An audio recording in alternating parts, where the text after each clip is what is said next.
कहानी की शुरुआत एक सीक्रेट मीटिंग से होती है जहां थाई मिलिट्री के लीडर्स जापानी टीम के साथ मीटिंग कर रहे थे। डॉक्टर काइरो बताता है कि जापान असल में इंडिया और चाइना पर हमला करना चाहता है, इसलिए वे थाईलैंड को अपना बेस बनाना चाहते हैं। इसके साथ ही थाई सरकार को युद्ध का सारा खर्च और पूरी सप्लाई भी देनी होगी। थाई लीडर्स को डराने के लिए काइरो एक वीडियो चलाता है। इस वीडियो में उनका एक खतरनाक बायोलॉजिकल वेपन टेस्ट किया जा रहा था। वहां एक आदमी दर्द से बुरी तरह तड़प रहा था और देखते ही देखते कुछ ही मिनटों में वह एक खूंखार ज़ॉम्बी बन जाता है। काइरो सीधी धमकी देता है कि अगर थाईलैंड ने बात नहीं मानी तो वे इस हथियार का इस्तेमाल करेंगे। ये खौफनाक नजारा देखकर थाई कमांडर घबरा जाता है। मजबूरी में वह अपना बेस जापान को देने के लिए तैयार हो जाता है, पर एक शर्त रखता है कि दुनिया की नजरों में उसे जापान से लड़ने का नाटक तो करना ही पड़ेगा। इसके तुरंत बाद पूरी आर्मी को हाई अलर्ट पर डाल दिया जाता है और जवानों को लड़ाई के लिए तैयार होने का ऑर्डर दे दिया जाता है। लेकिन दूसरी तरफ मॉक के दिमाग में कुछ और ही चल रहा था। वह इस मौत के खेल का हिस्सा नहीं बनना चाहता था, इसलिए वह आर्मी बेस से सीधा अपने घर भाग जाता है। कैप्टन सीधा मॉक के घर पहुंचता है और उसकी माँ टान से कहता है कि सभी सोल्जर्स को ड्यूटी पर लौटना होगा। टान पहले ही जंग में अपने पति को खो चुकी थी और अब अपने बच्चों को नहीं खोना चाहती थी, इसलिए वह कैप्टन से बहस करने लगती है ताकि मॉक को पीछे के दरवाजे से भागने का मौका मिल जाए। जंगल में भागते हुए मॉक की टक्कर अपने भाई मैक से हो जाती है। मैक उसे डरपोक कहता है जो हमेशा अपनी प्रॉब्लम से भागता है। मॉक मजे लेते हुए उसे सल्यूट करता है और कहता है कि वह यहाँ मरने के लिए नहीं रुकेगा। जब मैक उसे बताता है कि वह चाचा बनने वाला है तो मॉक उसे भी साथ भागने को कहता है, पर मैक मना कर देता है। मैक के जाने के बाद मॉक अकेला खड़ा अपनी सोच से लड़ रहा था कि उसे क्या करना चाहिए। दूसरी तरफ बीच पर जापान की आर्मी थाई जवानों को बेरहमी से मार रही थी। लाशें गिर रही थी और समंदर का पानी खून से लाल हो गया था। तभी मॉक वापस लौटता है और डरकर छुप रहे अपने साथियों से मिल जाता है। कैप्टन उन्हें लड़ने के लिए खड़ा करने की कोशिश कर ही रहा था कि तभी एक गोली सीधे कैप्टन के माथे को चीरती हुई निकल जाती है। कैप्टन वहीं मारा जाता है। ये देखकर डर के मारे पूरी टीम अपनी जान बचाने के लिए जंगल की तरफ भागने लगती है। तभी पास ही लहरों के साथ बहकर एक जापानी बॉक्स किनारे पर आता है। अचानक वह बॉक्स खुलता है और उसमें से एक खूंखार ज़ॉम्बी बाहर निकलता है। जंगल में जवान अपनी जान बचाकर भाग रहे थे, पर पेड़ों के बीच कोई बहुत तेजी से छलांग लगा रहा था। वह एक एक करके लड़कों पर झपटता है और उन्हें चीर डालता है। बहुत दूर भागने के बाद मॉक को समझ आता है कि अब सिर्फ वही जिंदा बचा है, लेकिन जैसे ही वह नीचे देखता है उसे पता चलता है कि वह एक दलदल में बुरी तरह फंस चुका है। वह खुद को बाहर निकाल नहीं पाता और कुछ ही सेकंड में वह पूरा का पूरा दलदल में धंस जाता है। तभी कोई दलदल के अंदर हाथ डालता है और मॉक को बाहर खींच लेता है। एक लंबी सांस लेने के बाद मॉक ऊपर देखता है और उसके होश उड़ जाते हैं। उसे बचाने वाला कोई इंसान नहीं बल्कि एक ज़ॉम्बी था। असल में उसके सारे साथी उस दलदल के चारों तरफ खड़े थे और वे सब के सब ज़ॉम्बी बन चुके थे। इधर ऑफिस में थाई मिलिट्री लीडर्स और खबर सुनते हैं कि थाई सरकार ने सीज फायर की मांग की है और जापान के साथ बातचीत कर रही है। कुछ ही देर बाद जंगल में एक पेट्रोलिंग टीम पहुंचती है। उन्हें वहां एक रस्सी से बंधी हुई कुछ हड्डियां लटकी मिलती है। तभी गलती से एक जवान से वह रस्सी हिल जाती है। उन्हें अंदाजा भी नहीं था कि अब वे ज़ॉम्बीज के बिछाए हुए जाल में बुरी तरह फंस चुके हैं। रस्सी हिलने की आवाज सुनकर ज़ॉम्बीज अपने ठिकानों से बाहर निकल आते हैं और टीम पर हमला कर देते हैं। जवान बचने के लिए तुरंत अंधाधुंध गोलियां चलाते हैं और सारे ज़ॉम्बीज नीचे गिर जाते हैं। कई मिनटों की फायरिंग के बाद जब जवान उन लाशों को उठाने जाते हैं तो देखते हैं कि सारे ज़ॉम्बीज वहां से गायब हैं। वे जैसे ही पीछे मुड़ते हैं उनके लीडर का आधा सिर गायब होता है और एक ज़ॉम्बी उसे खा रहा होता है। बाकी ज़ॉम्बीज भी वापस आ जाते हैं और उन जवानों को चारों तरफ से घेर कर मौत के घाट उतार देते हैं। बेस पर एक औरत पागलों की तरह अपने लापता पति को ढूंढ रही थी। मेक की वाइफ पेन वहाँ एक नर्स का काम कर रही थी और उस माँ को तसल्ली देती है कि सर्च टीम जल्द ही सबको ढूंढ लेगी। तभी रेडियो पर अनाउंसमेंट होती है कि जापान और थाईलैंड अब दोस्त बन चुके हैं, इसलिए सभी थाई नागरिकों को जापानी आर्मी का साथ देना होगा। कुछ समय बाद मेक अपने भाई मॉक को ढूंढते हुए जंगल में पहुंचता है, पर उसे वहां सिर्फ लाशों के टुकड़े और बुझती हुई आग मिलती है। अचानक उसे एक अजीब सी आवाज आती है। वह आवाज का पीछा करते हुए एक गड्ढे के पास पहुंचता है जिसमें नुकीली लकड़ियां लगी थी। गड्ढे के अंदर एक जवान पड़ा था। मेक तुरंत एक पेड़ से रस्सी बांधता है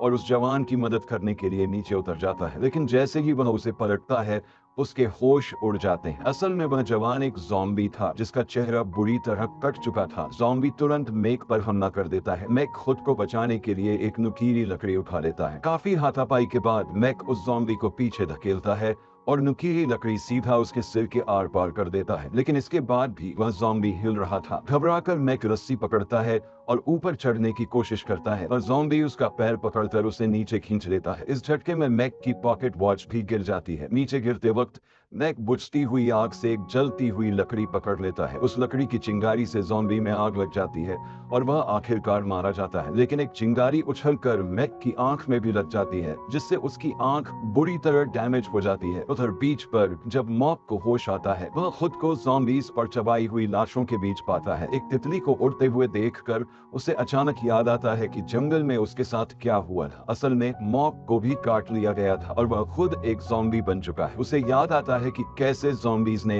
अपने ही साथियों को बेरहमी से फाड़ डाला था और खुद मॉक ने एक छोटी बच्ची पर हमला किया था। यह खौफनाक सच जानकर मॉक दर्द और गुस्से से चिल्ला उठता है कि वह खुद एक मॉन्स्टर बन चुका है। जब मेक बेस पर वापस लौटता है तो वह अपने सीनियर्स को जंगल का खौफनाक सच बताता है। कायरो के पास वह खाली बॉक्स था और वह पागलों की तरह मेक से उस जगह की लोकेशन पूछता है। फिर कायरो अपनी पुरानी रिसर्च के कुछ वीडियोस प्ले करता है। उसका बायोलॉजिकल वेपन असल में एक वायरस है, जिसे जानवरों के 2 अलग-अलग ग्रुप्स पर टेस्ट किया गया था। पहले ग्रुप के जानवर बहुत ज्यादा ताकतवर, खूंखार और लड़ने में माहिर हो गए थे। हद तो तब हो गई जब वे एक दूसरे को ही खाने लगे। लेकिन दूसरे ग्रुप के जानवरों ने हमला नहीं किया। वे ज्यादा ताकतवर और तेज तो थे, और ऐसा लग रहा था कि उनका खुद पर पूरी तरह कंट्रोल था। जंगल में मॉक जमीन पर पड़े लाशों के टुकड़ों को देखता है, पर अब उसे कोई फर्क नहीं पड़ता। गड्ढे के पास उसे अपने भाई मैक की घड़ी मिलती है। घड़ी के अंदर अपने माँ बाप की फोटो देखकर वह रोने लगता है, पर जल्दी ही उसका यह रोना एक खौफनाक दहाड़ में बदल जाता है। उसकी आवाज सुनकर बाकी ज़ॉम्बीज़ भी जोर जोर से दहाड़ने लगते हैं। मेडिकल टेंट में मैक पागलों की तरह मरीजों के बीच अपने भाई को ढूंढता है, पर मॉक कहीं नहीं मिलता। तभी एक घायल आदमी उसे बताता है कि उसने मॉक को देखा था। मैक बेकरारी से पूछता है कि कहां, लेकिन तभी उसका कमांडर उसे एक जरूरी मीटिंग के लिए बुला लेता है। मेन टेंट में एक जापानीज सोल्जर को बॉक्स खोने के लिए बुरी तरह बेइज्जत किया जा रहा था। शर्म के मारे वह सोल्जर खुद को चाकू मारकर अपनी जान ले लेता है। जब मैक और उसका कमांडर वहां पहुंचते हैं तो काइरो बताता है कि उसका वायरस बॉक्स से बाहर निकल चुका है और यह किसी को भी ज़ॉम्बी बना सकता है। कमांडर यह बात ऊपर तक पहुंचाना चाहता है और कैप्टन नाकामुरा उसे रोक देता है। वह कहता है कि इसे सीक्रेट रखते हुए सब कुछ कंट्रोल करने का उसके पास एक प्लान है। वह थाई लीडर्स का एक ऑफिशियल डॉक्यूमेंट दिखाता है, जिसके बाद मैक और उसके कमांडर को मजबूरी में एक टास्क फोर्स ज्वाइन करनी पड़ती है। उनका टारगेट उन सारे ज़ॉम्बीज को जिंदा पकड़ना था। जंगल में मॉक बाकी ज़ॉम्बीज को जमीन पर पड़ी लाशें खाते हुए देखता है। उसे याद आता है कि कैसे उसने उस छोटी बच्ची का बेरहमी से शिकार किया था। गिल्ट से भरा मॉक एक गन उठाता है और खुद को उड़ाने की कोशिश करता है, लेकिन अचानक उसका शरीर बुरी तरह गर्म होने लगता है और उसके हाथों में भयंकर आग लग जाती है। इससे पहले कि वह पूरा जलकर राख हो जाए, एक दूसरा ज़ॉम्बी उसे कीचड़ में धक्का दे देता है और आग बुझाने के लिए उसके पूरे शरीर पर मड लगा देता है। उसी समय काइरो अपनी रिसर्च के पुराने वीडियोस चेक कर रहा था। उसे पता चलता है कि जब वायरस का हेवी डोज दिया गया तो रिएक्शन एकदम पॉजिटिव था। सबसे बड़ी बात यह सामने आई कि बहुत ज्यादा स्ट्रेस या इमोशनल होने पर ये ज़ॉम्बीज खुद ब खुद जलने लगते हैं। मतलब आग ही इनकी सबसे बड़ी वीकनेस है, और जब ये वायरस इंसानों में गया तो ये और भी ज्यादा एडवांस्ड हो गया। कुछ घंटों बाद मॉक एक केव में जागता है जहां बाकी ज़ॉम्बीज भी अपनी नींद से उठ रहे थे। उनका लीडर नू खाने के लिए एक जानवर लाता है। सारे ज़ॉम्बीज पागलों की तरह दहाड़ते हैं, पर नू उनसे भी तेज दहाड़कर सबको शांत कर देता है और पूरी तरह अपना कंट्रोल दिखाता है। नू के जाने के बाद बाकी ज़ॉम्बीज उस जानवर पर टूट पड़ते हैं। मॉक नाव का पीछा करता है और उसे गुफा के एक कोने में अपनी पत्नी की फोटो और उसकी लिखी कविता देखकर फूट फूट कर रोते हुए पाता है। यह देखकर मॉक को भी अपने माँ बाप की फोटो याद आती है। उसे वो दिन याद आता है जब कैप्टन उसके भाई मैक को आर्मी में लेने आया था। तब मॉक बहुत खुश था क्योंकि उसे लगा था कि भाई के जाने के बाद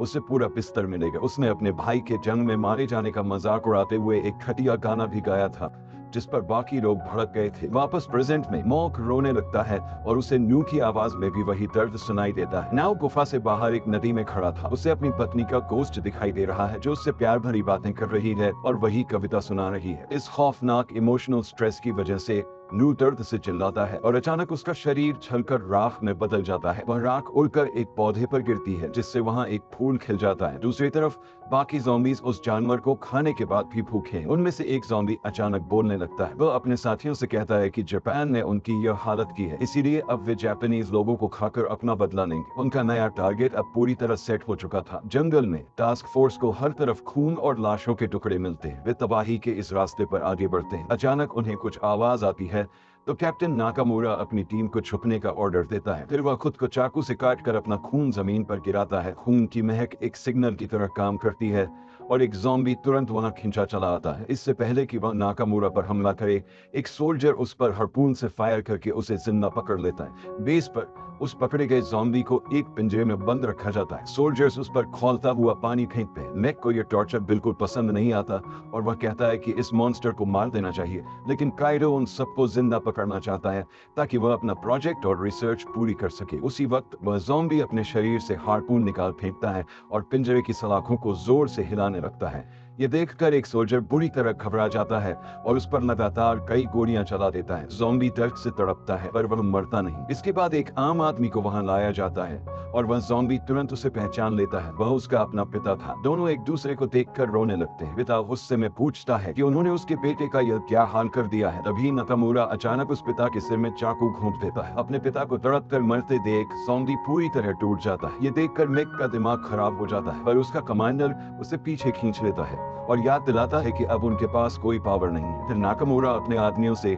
ज़ॉम्बी पर जहरीली गैस छिड़कने को कहता है। ज़ॉम्बी लगातार रो रहा है और अपने पिता की लाश की तरफ हाथ बढ़ाता है। गुस्से से पागल मैक नाकामुरा पर कूद पड़ता है और उसे एक जोरदार मुक्का मारता है। कमांडर को मजबूरी में उसे फिर से पीछे खींचना पड़ता है। नाकामुरा अपनी तलवार उनकी तरफ तान देता है और कमांडर से कहता है कि वह अपने आदमियों को कंट्रोल में रखे। कमांडर भारी मन से मैक को बताता है कि उसे इस मिशन से निकाल दिया गया है और अब उसे सीधा घर जाना होगा। ठीक उसी पल वह ज़ॉम्बी पिंजरा तोड़कर बाहर निकल आता है। सोल्जर सदमे में देखते रह जाते हैं जब वह खूंखार मॉन्स्टर अपने ही पिता की लाश को खाने लगता है। दूसरी तरफ जब मॉक वापस गुफा में लौटता है तो देखता है कि सारे ज़ॉम्बीज अपनी पुरानी जिंदगी के बारे में बातें कर रहे हैं। उन सब के अपने अपने सपने थे, पर आर्मी में जबरदस्ती भर्ती होने के बाद उन्हें सब कुछ छोड़ना पड़ा। उनमें से एक बताता है कि वह सिंगर बनना चाहता था। वह एक गाना गाने लगता है और जल्द ही बाकी ज़ॉम्बीज भी उसके साथ सुर में सुर मिलाने लगते हैं। तभी उन्हें एहसास होता है कि उनका एक साथी गायब है। वे सब मिलकर उसे ढूंढने का फैसला करते हैं। पास के एक गांव में लोग बुरी शक्तियों को दूर रखने के लिए एक खास रिचुअल कर रहे हैं, पर जल्द ही ज़ॉम्बीज पूरे गांव को घेर लेते हैं और लोगों को अपना शिकार बनाने लगते हैं। एक माँ और बेटी ये देखकर सन्न रह जाती है कि उन ज़ॉम्बीज में से एक उनका अपना पति और पिता है। दूसरी तरफ फैन अपनी साइकिल से घर जा रही थी, पर उसे अपनी लाइट ठीक करने के लिए रुकना पड़ता है। अचानक उसे कोई चलता हुआ दिखता है और वह जोर से चीख पड़ती है, क्योंकि वहाँ कोई इंसान नहीं, सिर्फ किसी के कटे हुए पैर चल रहे थे। घर पर कान अपने बेटे की सलामती की दुआ मांग रही थी और उसे बिल्कुल अंदाजा नहीं है कि मॉक उसी के घर की तरफ आ रहा है। जब दीवार से एक फोटो गिरती है तो वह इसे एक अपशगुन मानकर खिड़की बंद कर देती है। इसके बाद वह स्मोक करने के लिए बाहर निकलती है। तभी अचानक मैक वहां आ जाता है और उसे अंदर रहने के लिए कहता है। वह टार्न को बताता है कि उसका भाई मॉक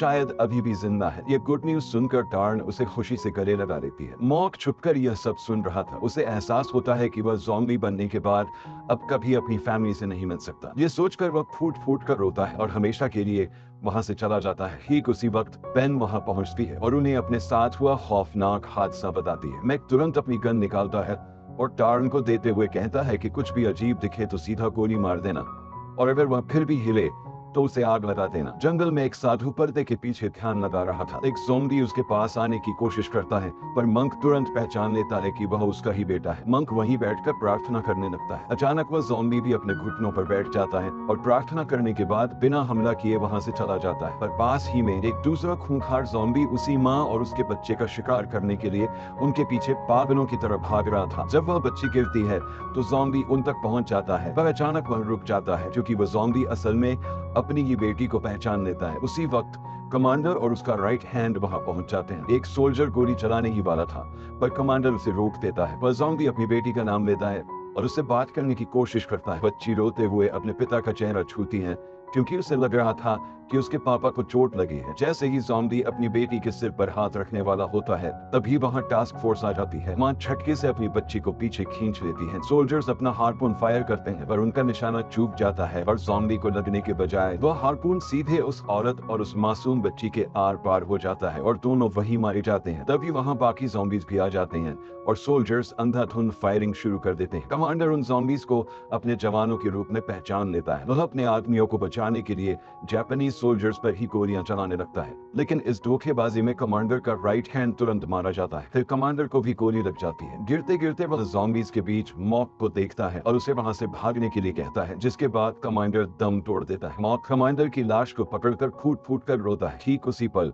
मैक वहां पहुंचता है और देखता है कि ज़ॉम्बीज पूरी टास्क फोर्स को बेरहमी से खा रहे हैं। एक खूंखार ज़ॉम्बी तो एक सोल्जर की पूरी रिब केज ही फाड़ कर बाहर निकाल रहा था। तभी मैक की नजर मॉक पर पड़ती है और वह सन्न रह जाता है कि उसका भाई भी ज़ॉम्बी बन चुका है। गुस्से और दर्द में मैक आपके कंधे पर गोली मार देता है। मॉक दर्द से अपने भाई का नाम लेता है और भागने लगता है, पर मैक उस पर दूसरी गोली चला देता है। मॉक गिड़गिड़ाता है और रहम की भीख मांगता है, लेकिन मैक तीसरी बार फायर करता है, जिससे उसका भाई पहाड़ी से सीधा नीचे खाई में गिर जाता है। मैक अपने घुटनों पर गिर पड़ता है और अपने ही भाई को मारने के गिर्द में जोर जोर से चीखने लगता है। और तभी अचानक मॉक वापस आता है और सीधे मैक पर हमला कर देता है। कुछ ही पलों बाद मैक को होश आता है और उसे एहसास होता है कि अब वह भी एक ज़ॉम्बी बन चुका है। अगली सुबह पेन, टार्न और उस मंक समेत बचे हुए सभी नागरिकों को एक सेफ हाउस में ले जाया जाता है। जापानीज सोल्जर्स उन नौजवान थाई जवानों की फोटोज लाते हैं और झूठ बोलते हैं कि उन्हें उनकी लाशें मिली हैं जिनकी पहचान करनी है। बोर्ड पर अपने बेटों के चेहरे देखकर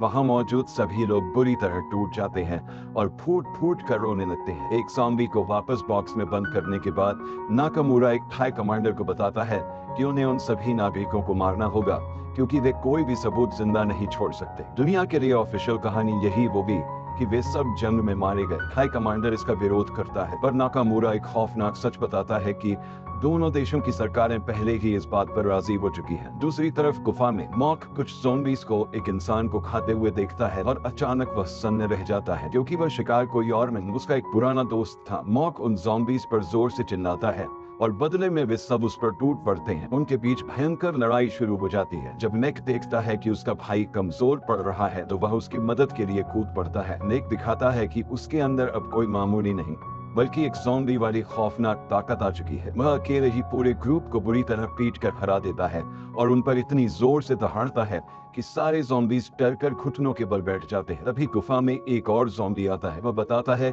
कि उसे पकड़ लिया गया था और बहुत टॉर्चर किया गया, पर वह किसी तरह वहां से भाग निकला। वह एक और खौफनाक खबर देता है, उनके माता पिता को फांसी दी जाने वाली है। मॉक को तुरंत शक होता है कि यह उन्हें बाहर निकालने का कोई ट्रैप है, पर मैक अपने परिवार को मरने के लिए नहीं छोड़ सकता। वह एक बार फिर मॉक को डरपोक कहता है और उन्हें बचाने निकल पड़ता है। जंगल में एक सोल्जर पूजा करने के बहाने नागरिकों को आगे ले जा रहा था, जबकि नाकामुरा और उसके आदमी छुपकर सब देख रहे थे। जल्द ही ज़ॉम्बीज वहां पहुंच जाते हैं। जब नागरिक देखते हैं कि उनके अपने बेटे खूंखार ज़ॉम्बी बन चुके हैं, तो वे बुरी तरह टूट जाते हैं। तभी नाकामुरा अपने आदमियों को फायरिंग का ऑर्डर देता है। मासूम नागरिकों को बेरहमी से गोलियों से भून दिया जाता है और वे एक एक करके जमीन पर गिरने लगते हैं। सारे ज़ॉम्बीज दर्द में चीखते हुए अपने मरते हुए घर वालों की तरफ भागते हैं। मॉक अपनी मां को पकड़कर रो रहा है और मैक अपनी वाइफ पेन की लाश पर फूट फूट कर रो रहा है। थोड़ी झिझक के बाद मैक फैसला करता है और पेन को जिंदा रखने के लिए उसे काट लेता है, ताकि वह भी ज़ॉम्बी बन जाए। ठीक उसी पर नाकामुरा एक बटन दबाता है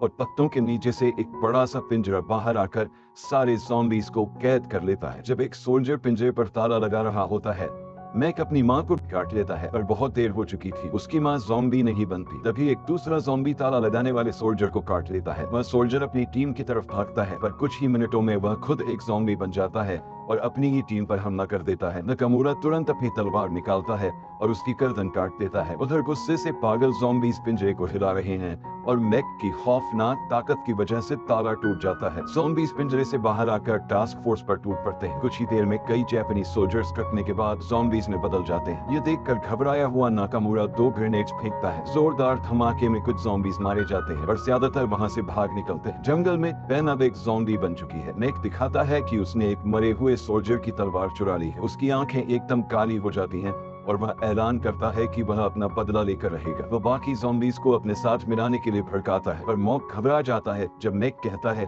कि अपनी फौज बढ़ाने के लिए उन्हें और इंसानों को ज़ॉम्बी बनाना होगा। मॉक बिल्कुल नहीं चाहता कि कोई और इंसान उनकी तरह इस दर्द से गुजरे। एक दूसरा ज़ॉम्बी भी मैक की इस बात का विरोध करता है। वह कहता है कि उसने अभी-अभी धमाके में अपने भाई को खोया है और इस बदले का अंजाम सिर्फ और मौतें होंगी। ये सुनकर मैक गुस्से में पागल हो जाता है और उसे सजा देने के लिए अपनी तलवार उठाता है, पर अचानक पेन बीच में आकर ढाल बन जाती है और तलवार सीधा उसके आर पार हो जाती है। पेन वही मारी जाती है। मॉक दर्द से चीख पड़ता है, लेकिन मैक के चेहरे पर कोई पछतावा नहीं था। वह अब पूरी तरह एक बेरहम ज़ॉम्बी बन चुका था। मैक उस दूसरे ज़ॉम्बी को मार देता है और कहता है कि उसके पास एक प्लान है। अगली सुबह मॉक की आंख खुलती है। वह अपने परिवार और पिछले कुछ दिनों में हुई खौफनाक घटनाओं के बारे में सोचने लगता है। इतने सारे इमोशंस को एक साथ संभालना उसके लिए मुश्किल हो रहा था। अचानक उसे अपने परिवार का हेलुसिनेशन होता है और उसका शरीर राख में बदलने लगता है। लेकिन तभी उसे याद आता है कि कैसे उसके भाई मैक ने उसे एक डरपोक कहा था, जो कभी किसी चीज के लिए नहीं डरता। यह याद आते ही वह राख वापस जुड़ने लगती है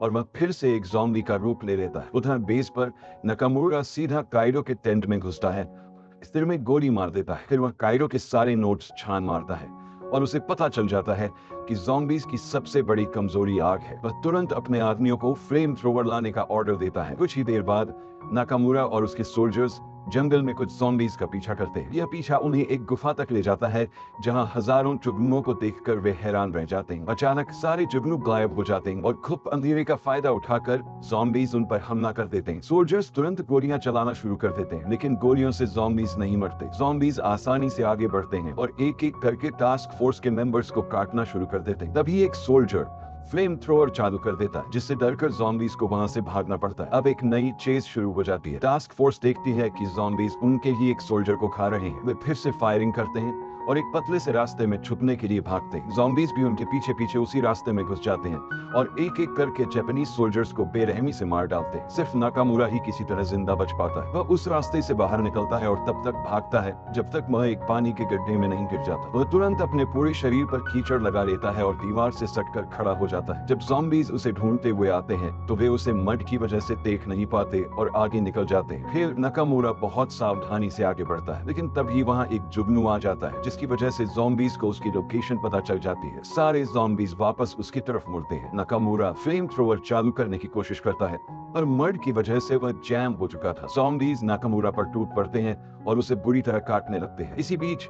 मारे गए जापानीज सोल्जर्स भी ज़ॉम्बीज़ में बदलने लगते हैं। कुछ ही देर में नाकामुरा खुद एक ज़ॉम्बी बन जाता है। ठीक उसी समय मॉक वहां पहुंचता है और जमीन पर पड़ा हुआ फ्लेम थ्रोवर उठा लेता है। जब थाई ज़ॉम्बीज़ गुफा से बाहर निकलने की कोशिश करते हैं तो वे देखते हैं कि मॉक ने रास्ता रोक रखा है। मॉक अपने भाई और साथियों को ज़ॉम्बीज़ बने देखकर फूट फूट कर रोने लगता है। उसके आंसुओं को देखकर मैक की पुरानी यादें ताजा हो जाती है। मैक की आंखें वापस नॉर्मल हो जाती हैं और वह आखिरी बार अपने भाई मॉक को सैल्यूट करता है। मॉक भारी मन से फ्लेम थ्रोवर चला देता है और उन सबको आग की लपटों में झोंक देता है। तभी नाकामुरा और उसकी फोर्स भी ज़ॉम्बी बनकर उसी रास्ते पर आ जाते हैं। फायर में जलता हुआ मैक और उसके साथी तुरंत उन जापानीज ज़ॉम्बीज़ पर कूद पड़ते हैं ताकि आग उन सब में फैल जाए और वे सब एक साथ खत्म हो सके। आखिरी बार अपने दोस्तों और परिवार को याद करते हुए मॉक भी उस आग के समंदर में कूद पड़ता है और इसी के साथ ये खौफनाक और दर्दनाक कहानी यहीं पर खत्म होती है। आपको वीडियो कैसी लगी कमेंट में जरूर बताएं और चैनल को सब्सक्राइब करना ना भूलें। मिलते हैं अगली वीडियो में, तब तक के लिए गुड बाय।